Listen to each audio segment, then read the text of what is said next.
శ్రీ సాయినాథాయ నమః. శ్రీ సాయి సచ్చరిత్రము 46వ అధ్యాయము. ప్రస్తావన: గయయాత్ర, 2 మేకల కథ. ఈ అధ్యాయములో శ్యామ కాశీ, గయా, ప్రయాగ యాత్రలకు వెళ్ళుట, బాబా ఫోటో రూపమున అతని కంటే ముందే వెళ్ళుట చెప్పెదము. బాబా 2 మేకల పూర్వజన్మ వృత్తాంతమును జ్ఞప్తికి తెచ్చుట కూడా చెప్పుకుందాము. ప్రస్తావన: ఓ సాయి, నీ పాదములు పవిత్రములైనవి. నిన్ను జ్ఞప్తియందుంచుకొనుట మిగుల పావనము. కర్మబంధముల నుండి తప్పించు నీ దర్శనము కూడా మిక్కిలి పావనమైనది. ప్రస్తుతము నీ రూపం అగోచరమైనప్పటికీ భక్తులు నీయందే నమ్మకముంచినచో వారు నీవు సమాధి చెందకముందు చేసిన లీలలను అనుభవించెదరు. నీవు కంటికగపడని చిత్రమైన దారముతో నీ భక్తులను దగ్గర నుండి గాని ఎంతో దూరము నుండి గాని ఏడ్చెదవు. వారిని దయగల తల్లి వలె కౌగిలించుకొనెదవు. నీవెక్కడున్నావో నీ భక్తులకు తెలియదు. కానీ నీవు చతురతతో తీగలను లాగుటచే వారి వెనుకనే నిలబడి తోడ్పడుచున్నావని తుట్టతుదకు గ్రహించెదరు. బుద్ధిమంతులు, జ్ఞానులు, పండితులు అహంకారముచే సంసారమనే గోతిలో పడెదరు. కానీ నీవు నీ శక్తి వలన నిరాడంబర భక్తుల రక్షించెదవు. అంతరంగికమున అదృశ్యముగను ఆటంతయు ఆడెదవు. కానీ దానితో నీకెట్టి సంబంధం లేనట్లు కనిపించెదవు. నీవే పనులన్నీయు నెరవేరుస్తూ ఉన్నప్పటికీ ఏమీ చేయని వాని వలె నటించెదవు. నీ జీవితమునెవరు తెలియజాలరు. కాబట్టి మేము పాపముల నుండి విముక్తి పొందుట ఎట్లనా శరీరమును, వాక్కును, మనస్సును నీ పాదములకు సమర్పించి నీ నామమునే జపించవలెను. నీ భక్తుల కోరికలను నీవు నెరవేర్చెదవు. ఎవరికైతే కోరికలుండవో అట్టి వారికి నీవు బ్రహ్మానందమునిచ్చెదవు. నీ మధురమగు నామము జపించుటయే భక్తులకు సులభ సాధనము. ఈ సాధన వల్ల మన పాపములు, రజస్తమో గుణములు నిష్క్రమించును. సాత్విక గుణములు, ధార్మికత్వము ప్రాముఖ్యము వహించును. దీనితో నిత్యానిత్యములకు గల భేదము, నిర్వామోహము, జ్ఞానము లభించును. మనమట్టి సమయమందు గురువునే అనగా ఆత్మని అనుసంధానము చేసెదము. ఇది ఏ గురువునకు సర్వస్య శరణాగతి. దీనికి తప్పనిసరి ఒకే గుర్తు: మన మనస్సు నిశ్చలము, శాంతమునగుట. ఈ శరణాగతి గొప్పతనము, భక్తి, జ్ఞానములు విశిష్టమైనవి. ఎందుకంటే శాంతి, అభిమాన రాహిత్యము, కీర్తి, తదుపరి మోక్షము ఒకటి వెనుక ఇంకొకటి వెన్నంటి వచ్చును. ఒకవేళ బాబా ఎవరైనా భక్తుని ఆమోదించినచో రాత్రింబవళ్ళు అతని చెంతనే ఉండి ఇంటి వద్ద గాని దూరదేశమున గాని వానిని వెంబడిస్తూ ఉండును. భక్తుడు తన ఇష్టం వచ్చిన చోటుకు పోనిమ్ము. బాబా అచ్చటకు భక్తుని కంటే ముందుగా పోయి ఏదో ఒక ఊహించరాని రూపమున ఉండును. ఈ దిగువన కథ దీనికి ఉదాహరణ. గయయాత్ర. బాబాతో పరిచయం కలిగిన కొన్నాళ్ల తర్వాత కాకాసాహెబ్ తన పెద్ద కుమారుడు బాబు ఉపనయనము నాగపూర్లో చేయ నిశ్చయించుకున్నాడు. సుమారు అదే సమయమునందు నానాసాహెబ్ చాందోర్కర్ తన పెద్ద కుమారుని వివాహము గ్వాలియర్లో చేయ నిశ్చయించుకొనెను. కాకాసాహెబ్, నానాసాహెబ్ చాందోర్కరులిద్దరును షిరిడీ వచ్చి బాబాను ప్రేమతో ఆ శుభకార్యానికి ఆహ్వానించిరి. శ్యామను తన ప్రతినిధిగా తీసుకొని వెళ్ళండని బాబా నుడివెను. తామే స్వయముగా రావలసినదని బలవంత పెట్టగా బాబా వారికి శ్యామను తీసుకొని పోవలసినదని, కాశీ ప్రయాగ యాత్రలు ముగియుసరికి నేను శ్యామ కంటే ముందుగానే గయలో కలుసుకొనేదనని చెప్పెను. ఈ మాటలు గుర్తుంచుకోవలెను. ఏలన అవి బాబా సర్వవ్యాపి అని నిరూపించును. బాబా వద్ద సెలవు పుచ్చుకొని శ్యామ నాగపూర్, గ్వాలియర్ పోవ నిశ్చయించెను. అచటి నుండి కాశీ, ప్రయాగ, గయ పోవాలి అనుకొనెను. అప్పాకోతే అతని వెంట పోవ నిశ్చయించెను. వారిరువురు మొట్టమొదట నాగపూర్లో జరుగు ఉపనయనానికి పోయిరి. కాకాసాహెబ్ దీక్షిత్ శ్యామకు 200 రూపాయలు ఖర్చుల నిమిత్తం కానుకగా ఇచ్చెను. అచ్చటి నుండి గ్వాలియర్ పెండ్లికి పోయిరి. అచ్చట నానాసాహెబ్ చాందోర్కరు శ్యామకు 100 రూపాయలను, అతని బంధువు జటార్ 100 రూపాయలను ఇచ్చిరి. అక్కడి నుండి శ్యామ కాశీకి వెళ్ళెను. అచ్చట జటారు యొక్క అందమైన లక్ష్మీనారాయణ మందిరములో అతనికి గొప్ప సత్కారం జరిగెను. అచ్చటి నుండి శ్యామ అయోధ్యకు పోయెను. అచ్చట జటార్ మేనేజరు శ్రీరామ మందిరమున ఆహ్వానించి మర్యాద చేసెను. వారు అయోధ్యలో 21 రోజులుండిరి.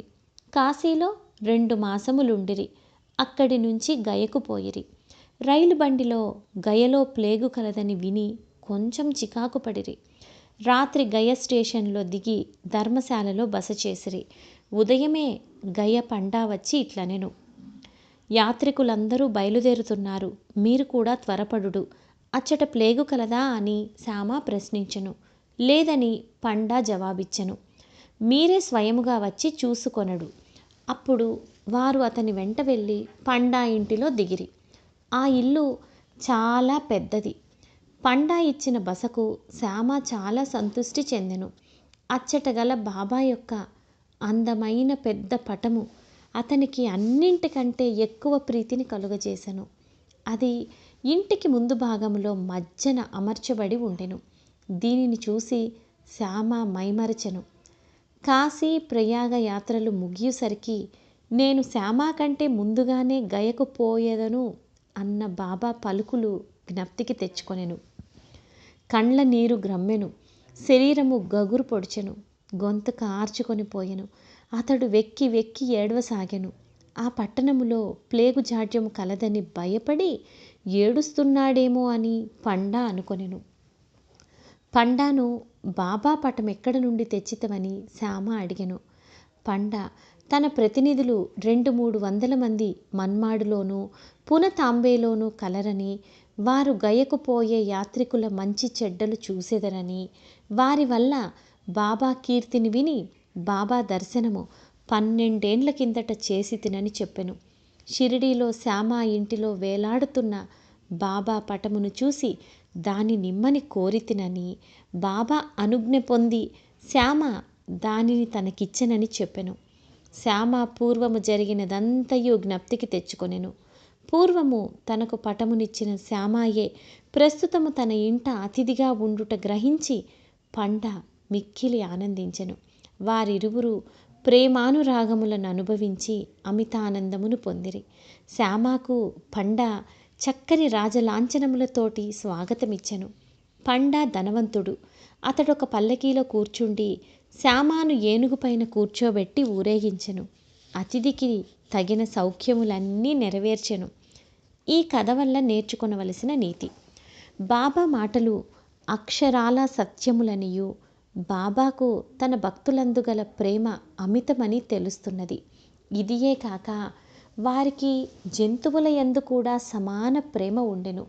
వారు వానిలో ఒకరుగా భావించెడివారు. ఈ దిగువ కథ దీనిని వెల్లడించును. 2 మేకల కథ. ఒకనాడు ఉదయము బాబా లెండి తోట నుండి తిరిగి వస్తూ ఉండెను. మార్గమున మేకల మందను చూసెను. అందులో 2 మేకల మీద బాబా దృష్టి పడెను.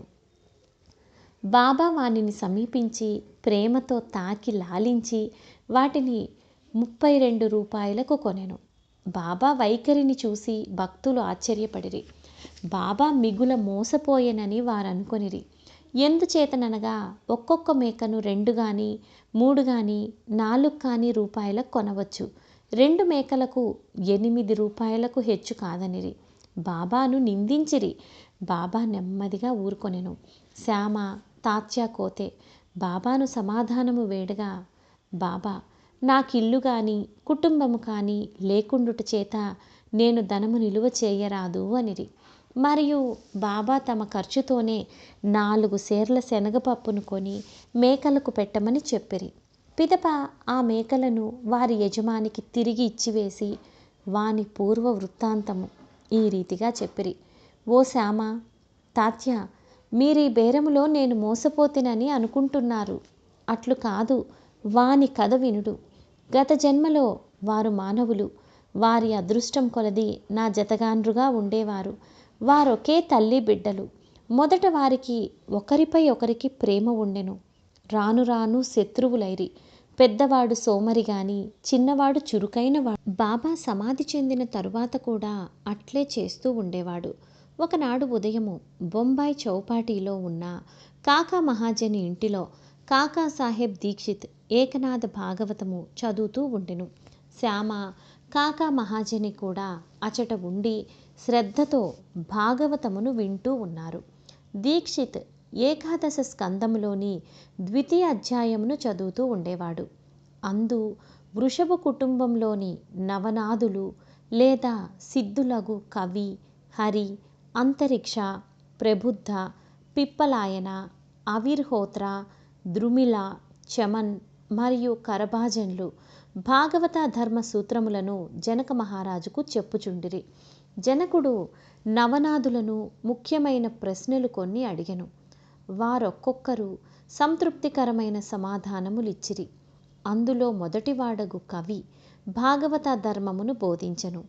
హరి భక్తుని లక్షణములను, అంతరిక్షుడు మాయను దాటుటను, పిప్పలాయనుడు పరబ్రహ్మమును, అవిర్హోత్రుడు కర్మను, ద్రుమిళుడు భగవంతుని అవతారములను, వారి లీలలను, చమస్ భక్తుడు కానివాడు చనిపోయిన పిమ్మట పొందు స్థితిని, కరభాజనుడు యుగయుగములందు భగవంతుని ఉపాసించు వేర్వేరు విధానములను సంతృప్తికరముగా బోధించిరి. వాని సారాంశమేమనా, కలియుగంలో మోక్షము పొందుటకొక్కటే మార్గము కలదు. అదేమనా గురుని లేదా హరి పాదార విందములను స్మరించుట. పారాయణ ముగించిన పిమ్మట కాకాసాహెబ్ నిరుత్సాహముతో శ్యామాతో ఇట్లనే, నవనాదులు భక్తి విషయమై చెప్పినది ఎంత అద్భుతముగా ఉన్నది, దానిని ఆచరించుట ఎంత కష్టము. నవనాదులు పూర్ణ జ్ఞానులే కాని మన వంటి మూర్ఖులకు వారు వర్ణించిన భక్తిని పొందుటకు వీలగునా? అనేక జన్మలెత్తినను మనము దానిని సంపాదించలేము. అట్లయినా మనకు మోక్షం వచ్చుటెట్లు? కాబట్టి అట్టి దానిని మనం ఆశించరాదని తెలియస్తూ ఉన్నది. కాకాసాహెబ్ నిరుత్సాహము, నిరాశలు శ్యామ ఇష్టపడలేదు. వెంటనే అతడిట్లనెను, ఎవరైతే వారి అదృష్టవశముచే బాబా వంటి ఆభరణమును పొందిరో అట్టివారు నిరాశ చెంది ఏడ్చుట విచారకరమైన సంగతే.